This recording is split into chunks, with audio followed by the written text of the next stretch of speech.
Thank you very much for joining us. So the president apparently no longer willing to stand back and be diplomatic. He's said to be in fighting mode. Why do you think he's doing this now? Well, first of all, there have been many people who have been critical of the president to say that he has not implemented the resolutions of the Nazareth conference, and that the rank and file of the ANC needs to assess his presidency. And some of them, they feel let down by the fact that the ANC seems not to take seriously those resolutions. So I guess that's why the president burst out in the NEC meeting of the ANC over the weekend. He also apparently directly addressed Jacob Zuma, saying that it's bizarre for a senior ANC leader to go around talking about who's a spy and who isn't. This, of course, in reference to Zuma's tweets that Derek Hanekom was a known spy. What can we infer from this? Look, I think the political cleavages within the ANC are escalating, day in, day out. I think it's practically impossible as things stand at the moment for the two factions that are at play to coexist, simply because they stand for two different things.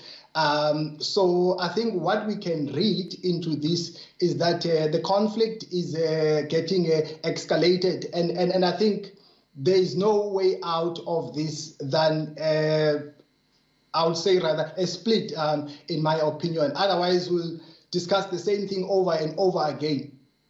Let's take a look at the Derek Hanekom issue, which we know is on the agenda. The president reportedly wanting a team to investigate the claims against Hanekom rather than there being strong action taken against him.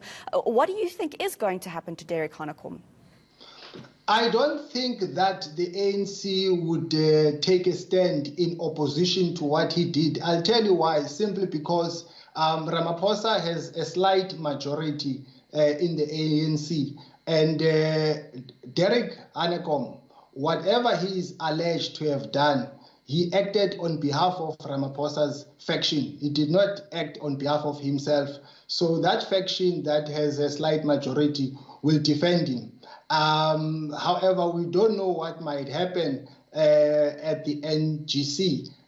Because it doesn't mean that, the point that I'm making is that it doesn't mean that because you have a slight majority in the NEC, you also have a slight majority at branch level. So we should not arrive at a conclusion that because the president has a slight majority in the NEC and therefore the president is in command of the branches of the ANC at grassroots level.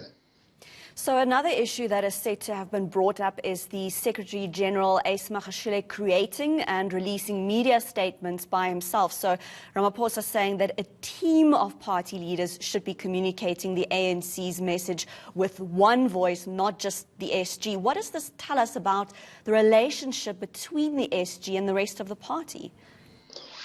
Well, it tells us that the ANC does not function as a unit. It does not function as a unified force. It does not speak the same language. It speaks in folk tongues, so to speak. I don't think that they are going to find a way out on this one. I mean, how many times has the president contradicted the SG? So I think Ace Magashule will continue doing his thing. Because he doesn't think that the current president should have been elected. But this is really problematic, though, isn't it? Because then the ANC isn't speaking with one voice at all. No, of course, it is problematic because the ANC now doesn't focus on its work qualitatively and quantitatively. It focuses on petty issues that should not arise in the first place, for instance. So I think it is a problematic. I mean, the ANC is at war against itself. And then Pravin Gordhan also said to be on the agenda. One MP apparently saying that if Ramaphosa was willing to implement action against Malusi Gigaba when the public protector found against him, Ramaphosa should also be acting on Busisiwe Mkhwebane's remedial action against the current public enterprises minister. So is Ramaphosa in a tight spot over here?